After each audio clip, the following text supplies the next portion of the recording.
Hello and welcome to another episode of Shh, Don't Tell My Mom, a production of the Island of Taboo.com. I am your host, Alexander Scatino, and today we are joined with Hanna Dylan, a sacred sexuality coach. Hanna, could you tell us more about that? Definitely. Hi, everyone.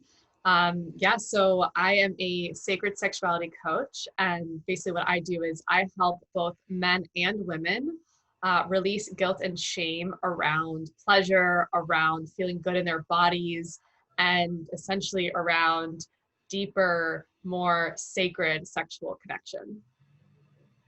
Nice. So, do you see in your daily interactions that people are connected with pleasure and with their body? Do you see a lot of people embodying this work in your daily life?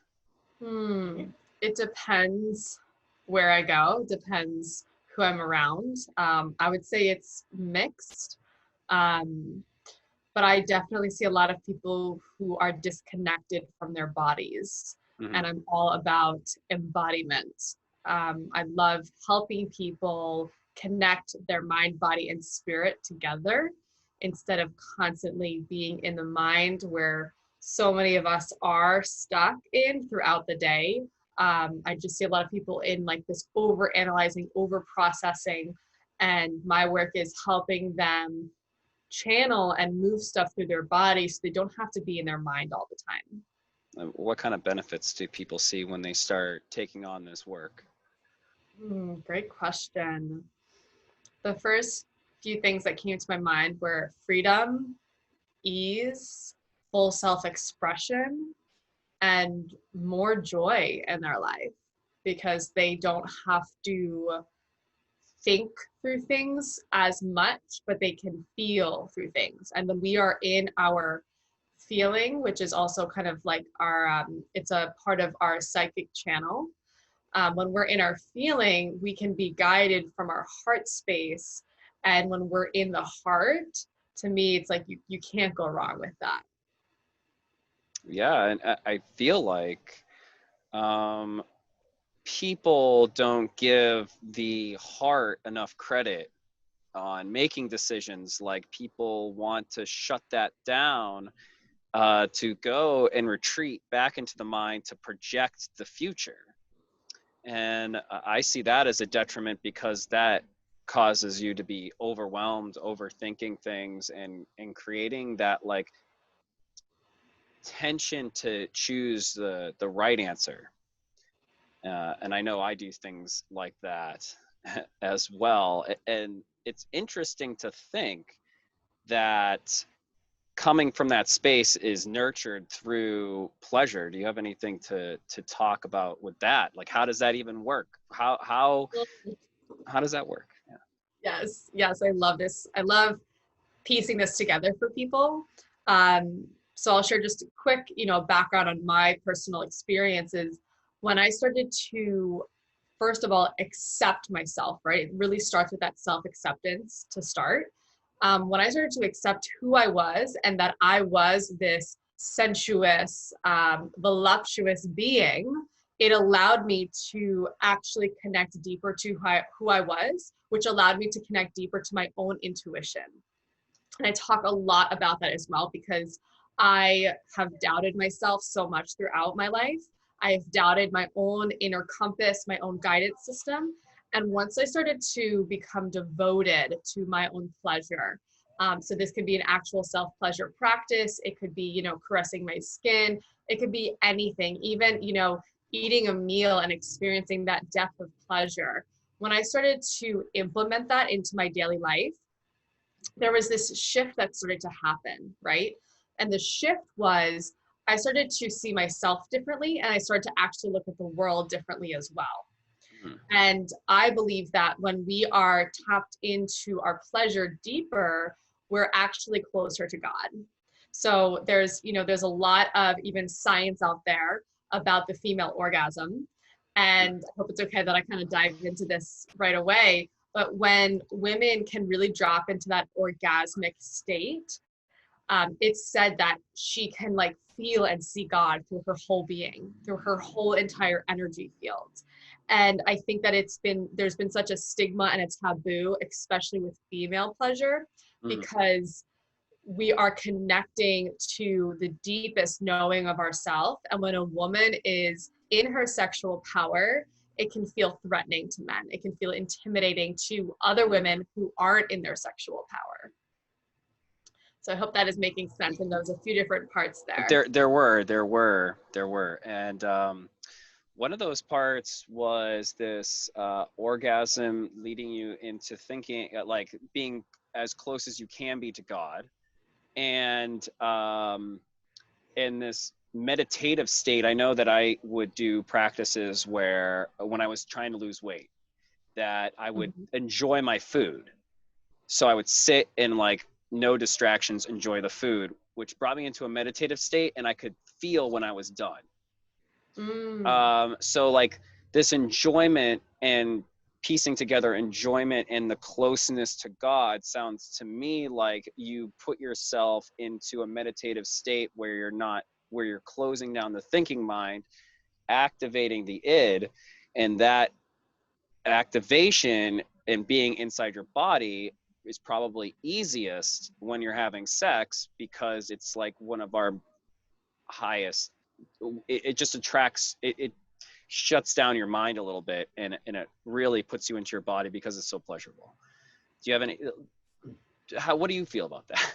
yeah, yeah, absolutely. I love the way that you just kind of described that and put that. And people come to me for my coaching, for my work, and a lot of people say, it's really hard for me to be so present during sexual experience, whether it's with a partner or with themselves. And people want to experience that true depth of presence. And what does that feel like? What does that look like? I notice that I get in, kind of this influx of dirty thoughts, even, or I'm just in my head and I don't know how to come back to presence. And what I tell people is it's all about the breath and it's slowing down. Mm, mm, And I actually just made a post on this on my platform earlier this morning about self-pleasure and how we think that it should either look a certain way, and that we're trying to rush to get somewhere.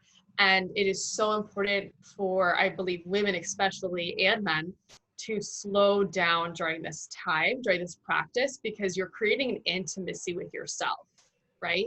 So as you create that intimacy, it's letting go of this belief system that a lot of us have, kind of ingrained, that we've got to just get there. We've got to just get to the goal. We want that instant gratification, that instant satisfaction. And that, I wouldn't say it's bad and wrong, but it's almost like my job and my mission and purpose is to shift that mindset, that paradigm, that you can have a self-pleasure practice for 45 minutes to an hour with yourself, and you don't even have to achieve orgasm. yeah, it sounds a lot to me like a meditative state. Like you want to be inside your body, you want to be breathing.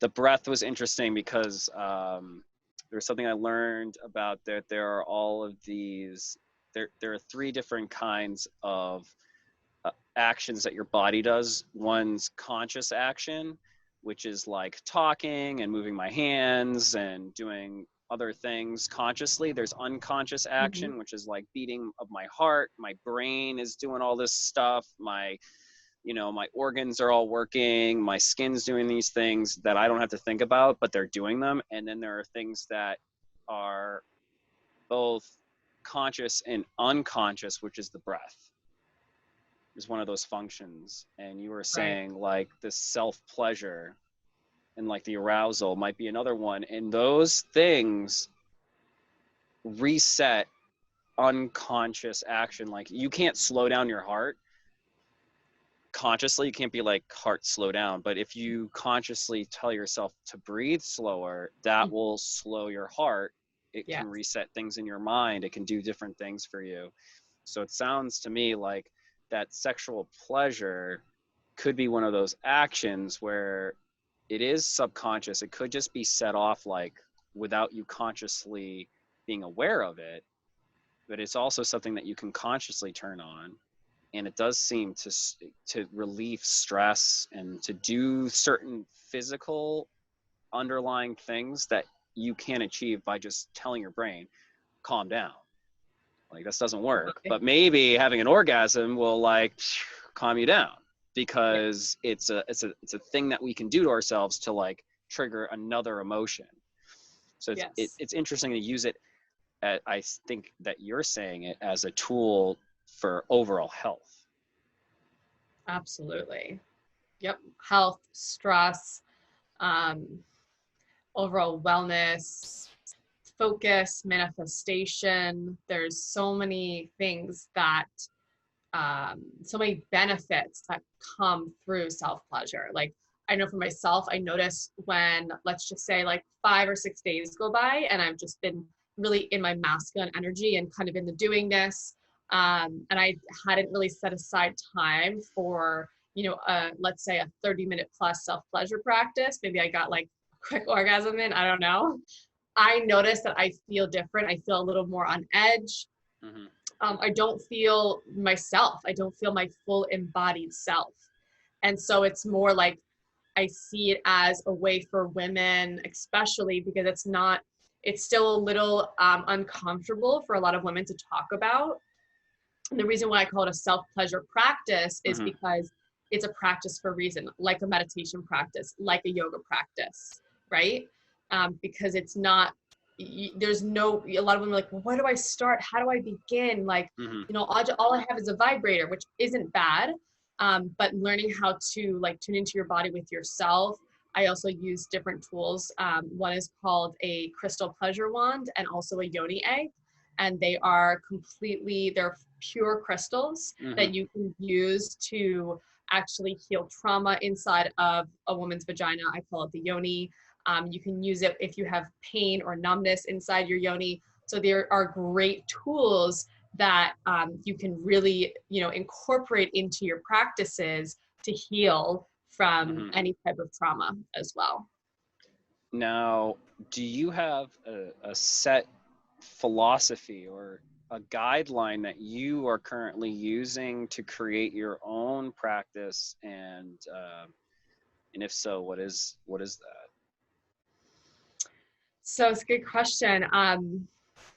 So do you mean like a set ritual kind of like what it looks like Well, it or could be there's like a mental state that you're manifesting, and from that you're doing things. So is there like a philosophy that you're using that is in line with the self pleasure, is bringing yourself closer to God, and then you're either learning from that people who are actively using that philosophy, or you're extrapolating it to create your own personal practice of how to best achieve that? Like, if you started reading about yoga, or you started reading about meditation, and then you stumbled upon a book that said, if you meditate on these things, then these are the results, and you start using those practices to get to those okay. results. So they're kind of two separate things. Do I you see, have any got of it. that stuff? Hmm. So I would say one of the practices that I incorporate is Tantra. Tantra is not just about sex, but Tantra is, to me, it's like deep devotion and reverence to presence, the present moment. So, for example, like a tantric practice with a partner could be, sitting fully naked in front of each other and just eye gazing and breathing and syncing each other's breath up before you even have a sexual connection, or you don't have to have a sexual connection. Mm-hmm. So that's something I incorporate with myself a little bit. Like right now, I'm not in a relationship. I don't have any current sexual partners. So it's really, it is such a commitment to have that devotion to myself Mm-hmm. so that I can explore sexual energy. But besides that, I wouldn't say there's so much like a philosophy that I worship or idolize in any way. It's more just about, let's say I read about sacred sexuality, or I have my own mentors that speak on sacred sexuality. What resonates with me, when I know it Mm-hmm. resonates with me, I feel it in my body. It just Mm-hmm. feels like truth. It feels it feels gentle, it feels soft, it feels like, oh yeah, that resonates with my soul. But there's not like one specific practice that I, abide by, if that makes sense. Yeah, yeah.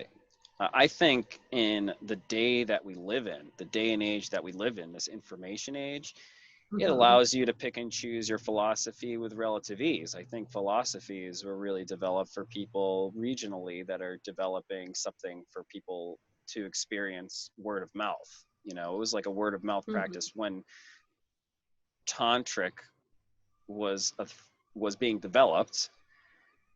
I'm guessing that there wasn't a lot of communication about Christianity and Buddha, or maybe Buddhism, but like, what I'm saying, there's not, they didn't mix as easily as we do now because we have all these different outlets of information. I think a lot of people have an a la carte style of philosophy. I myself have an a la carte style. I pick things that I like Yeah, and I put down the rest because it doesn't resonate with me. We have that ability exactly. as 2020 humans with the internet. 100%. Yeah. Yeah, 100%. And I was just going to say, I even tell my clients that I will always share with them, the suggestions that I give you, the places that I'm asking you to step into. It's always an offering, right? So I'm not someone who says like, oh, you should do this to experience X, Y, and Z. I will always say, hey, this is what has worked for me. This is what has worked for other clients. You have a choice now, right? Mm-hmm. You can choose. So a lot of my female clients, they notice resistance come up Mm-hmm. to actually creating time for themselves. Um, Even if it's just like drawing a bath for themselves, right? Or it's just like sensual dancing in the mirror for themselves. That is Mm-hmm. uncomfortable for a lot of women if they haven't done that inner work on themselves. And to me, sensual practices, I like to call them my sensual rituals, Mm-hmm. I feel like they've taken my spirituality to the next level in the sense that sensuality is not separate from spirit. Mm-hmm. Sex is not separate from spirit. And there's a notion that it is. And then that's where I bring in, the sacredness. It's not that I actually posted this today too. You can be a sexually sovereign person, meaning that you are free in your sexual energy and your desires, but you can also have firm AF boundaries. I'm not sure if I can curse on this. Mm. It's over 18 when I click the button on YouTube, so Okay, go okay. for it. I just like to be careful. So yes, you can have firm as fuck boundaries and be a free, sensual, open human being. That's right. Yeah. Fuck yeah. Rah. Yeah, yeah. And I mean, I see this as this is going to be one of the next huge social issues that Mm, people will start confronting with is sexuality, and that's why I call my website the Island of Taboo, because it's not I like love. guys talk about, how they were rubbing on themselves in the morning and it was an amazing sensual experience that lifted my energy from last night where I was extremely sad. Like, fucking people don't talk like that. That's not like a thing that we think to talk about, because I said it on a previous episode. It's like everyone's dirty secret. Like every single person in, like, almost in the world or in that culture or in our normal zeitgeists, dirty secret is like they watch porn. How is that every single person? Like 90% of people's dirty secrets. Like, I watch porn. It's so disgusting. Like on on no, national entertainment, the sex store is the dirty store. It's the filth. Mm, yeah, and I totally get that. And I even hear people that will share after they watch porn, they feel it's a very like it's that instant gratification, that instant satisfaction I was talking about. I'm not against porn in any way. The only thing that I speak into about porn is a few things. If it's getting in the way of your partnership, I had a friend once who was dating a guy, and when they started to kind of go at it, he had to always open porn on his phone.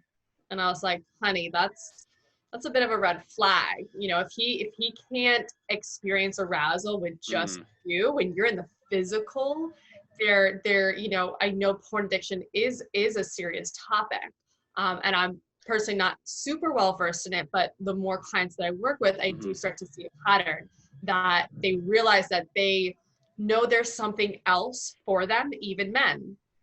I truly believe that self-pleasure and masturbation is and can be a spiritual experience.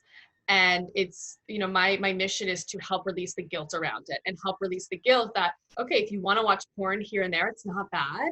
Just notice how you feel after. Notice if the guilt comes up. Notice if the shame comes up. Why mm-hmm, is it something that we just don't talk about?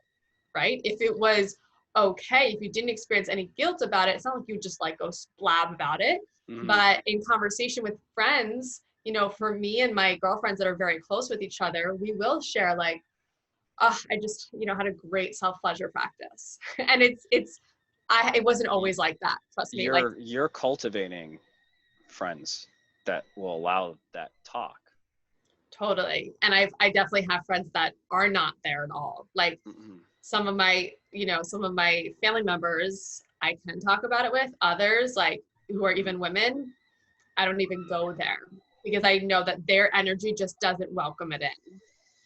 Yeah, yeah. And a lot of I mean, the whole show is called Shh, Don't Tell My Mom, So great. I love it. because I don't want my mom to know. And that is the crux of the issue. Why don't I? Why Right. can I tell my What mother is that? What about is the sexual things that are in my life? Why has that become something like that's dirty in our culture enough that mm, you can't talk to your family about it because they're too close to you, like they don't have sex? Like, what is that feeling that we've created in our society? And that's something that's juicy and needs to like go away, because mm, it's causing exactly. people to act out in certain ways that as a society we don't enjoy, like hurting people physically and mentally to have gratification in sex because they can't talk to their family about it. Like, it's so taboo. It's an issue for them to find people to support them and things that come up for them. It's a big issue. Exactly. I'm so with you with that. And um, sex is, I almost see it as like a playground for triggers to arise, right? Mm, So whatever happens in the bedroom, any triggers that happen in the bedroom, it's happening outside the bedroom. And that's why I think mm, it's so important to have such open communication with your lovers mm-hmm. and even talk about sex before you're Yeah. going to have it, and just almost create that, you know, that foundation of safety. That is Mm-hmm. so huge, something that I see with many women. They're like, I'm attracting men that I don't feel safe with. I don't feel safe expressing my desires. And it sucks. I've been there myself, and it's such a not fun place to be in, because when you're opening that energy to somebody, it's a potent, powerful energy, Mm-hmm. sexual creative energy, I call it.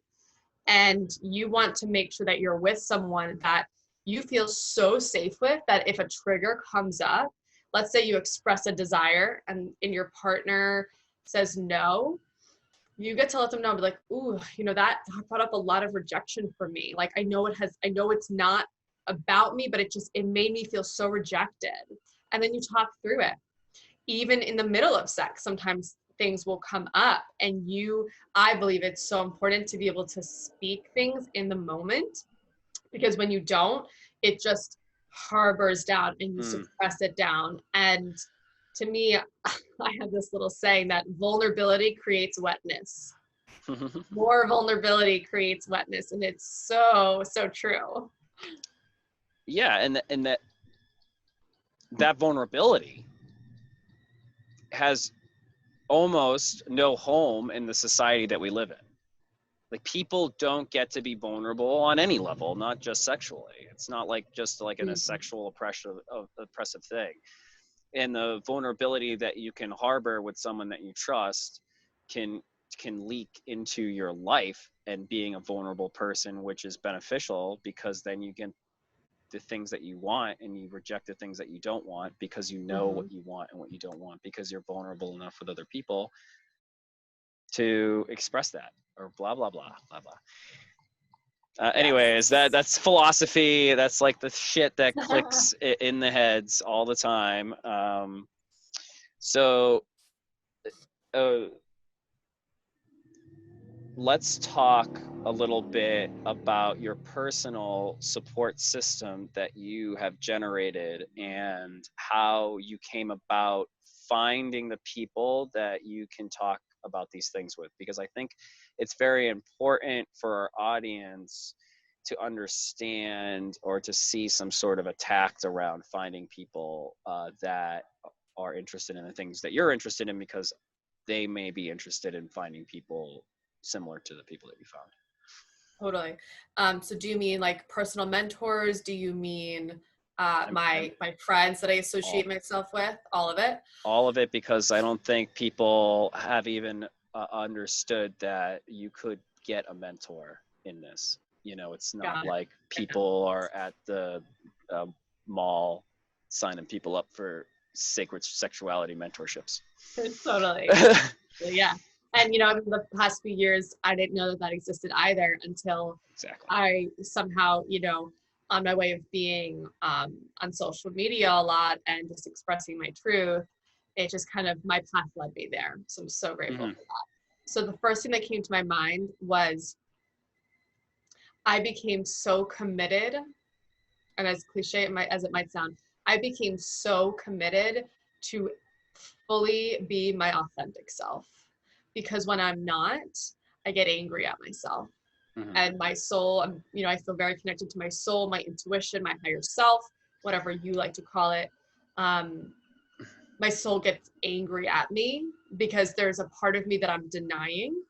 Mm-hmm. There's a part of me that I am ignoring and pretending to be someone I'm not, or I'm pretending that this isn't part of who I am, but it is part of who I am. And so I think by continuing to make that commitment to myself of this is who I am, and that I get to live, walk, and breathe and embody my truth as a sensual free woman, Mm-hmm. then it started to gravitate those people who were in my same consciousness, in my same playing field of how I show up in the world. Yeah. Does that make sense? Yeah. I think that we attract the people who we act like.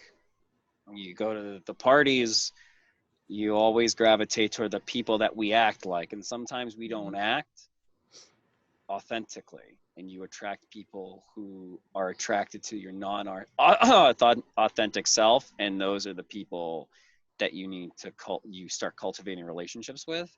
And then there are other people who try to be as authentic as possible to find people who like their authentic selves, so you cultivate relationships with them. I think Yeah. that's that's the wordy version. I don't know. Yeah, cool. So you were your authentic self, and through your authenticity, you found mentorships and friendships. And so, if my authentic self was speaking in such of a way, I would cultivate friendships and relationships using that. And I've cultivated my relationship and friendship with you, so it's fucking working. Right.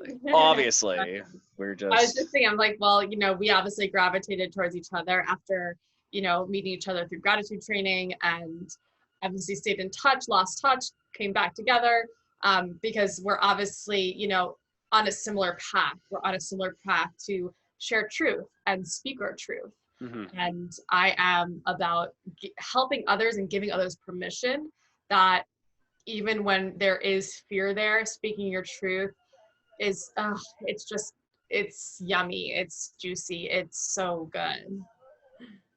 Yeah. And and you know, I don't want to downplay this. It's scary. Oh, hell yeah. It's Oh my God. scary. It's It takes freaking guts to, you know, yes, Alex. It and that's the thing. So there's so many things I could talk about on this. When I first started sharing my journey around healing my sexual healing journey, mm-hmm. I was terrified to post that on my social media platforms. Why? Because my family's on there. Like, oh my God, what the hell are people gonna say about me? Mm-hmm. Like, it's the fear of actually getting like persecuted.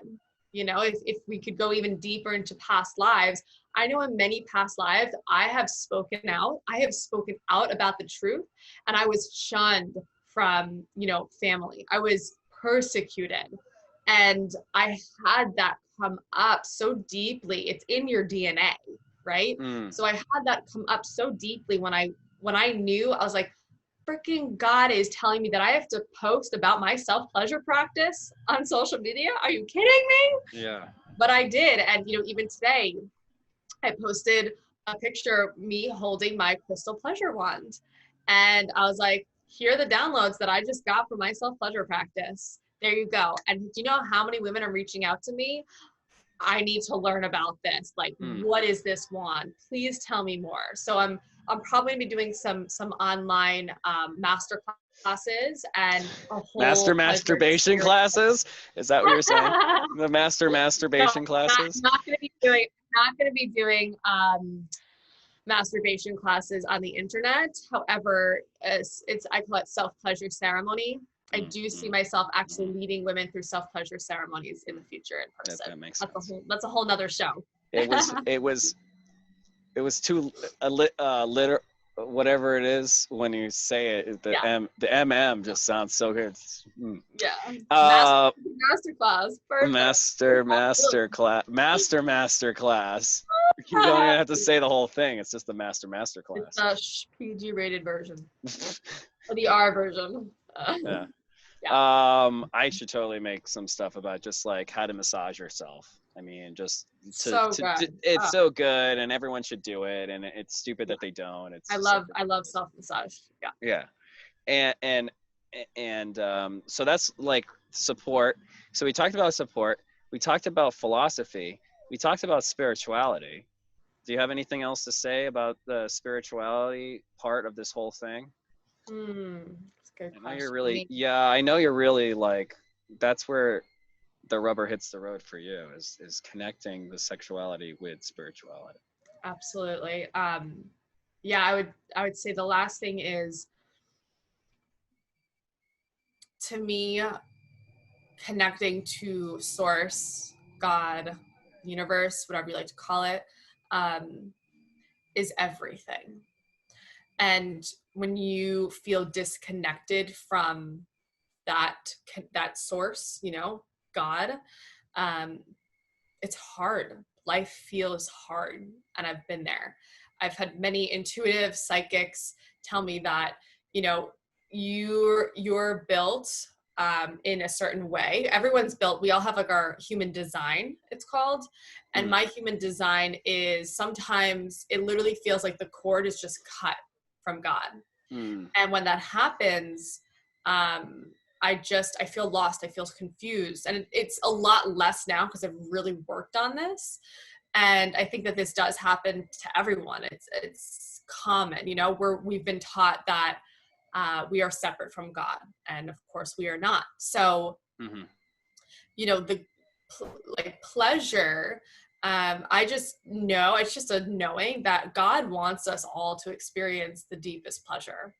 And so I believe that when I am honoring myself and caressing myself and loving myself in any kind of way, that I'm just connecting deeper to my soul, and I'm connecting deeper to God.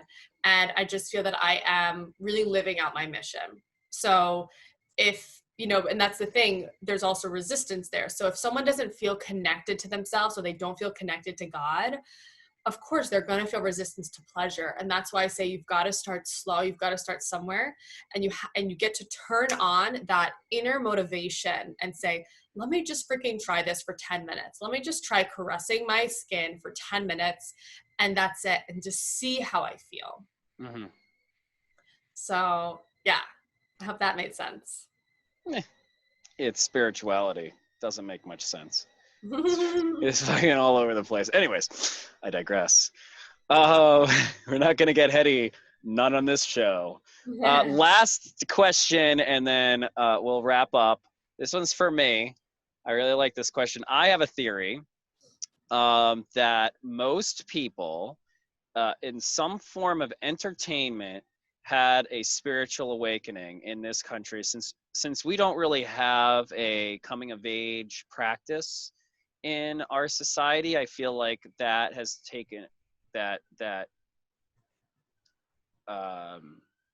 media and entertainment has sort of taken that over for us to have that sort of first look into sexuality. Do you have any sort of movie character, cartoon character, book that you read, music that you heard that when it hit you, you were like, there's something going on with that sex thing? A Or that book. person's extremely attractive and I don't know why yet. So I'm not sure if this exactly answers your question, but there's a book called Pussy, a Reclamation, and it is all about, like, you know, the pussy revolution, I guess, if you will.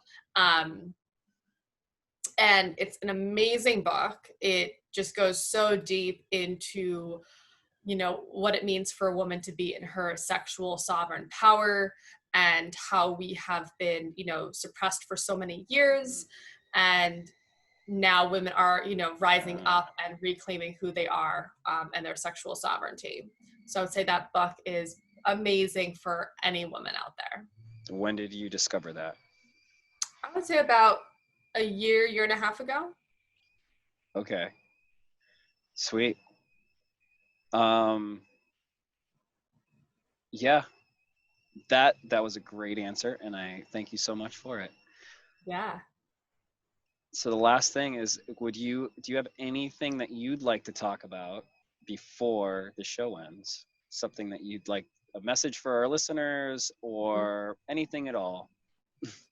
Um, I would say I feel complete. I mean, there's so many different layers to this work, right? There's so many, yeah, there's a lot of healing that I think gets to happen on this planet around sexuality and sex. And even if you don't feel like you have shame or guilt around it, there's always that next level that we can take it, right? And it's such a huge passion of mine to help people on this path, help them how to communicate more effectively in relationships, how to speak their desires, how to move through triggers in the bedroom. So if you are interested to hear more about this work, you can definitely follow some of my work on Instagram. So my Instagram handle is at Hanna_Dylan_. So I'm sure we can maybe post that somewhere, Alex. It's HANNA, no H at the end, _Dylan_. And then also I would love to, for all the listeners on here, offer a consultation call. It's an Awaken Your Pleasure consultation call. And basically on this call, I offer you a lot of clarity on what you might be wanting to work through in the realms of your pleasure, your sexuality, and sensuality. And then I help you discover maybe any blocks that are in your way, and then also support you in setting up a game plan on what your next steps might want to be on your spiritual path or on your sexual path. And we will post that link below. Beautiful. Yes, I was going to say that. So follow the link below. Follow the link below for that consultation call. Thank you so much. My name, once again, is Alexander Scatino. I am your host and the founder of theislandoftaboo.com. And this is Shh, Don't Tell My Mom. Thank you, guys. Thank you.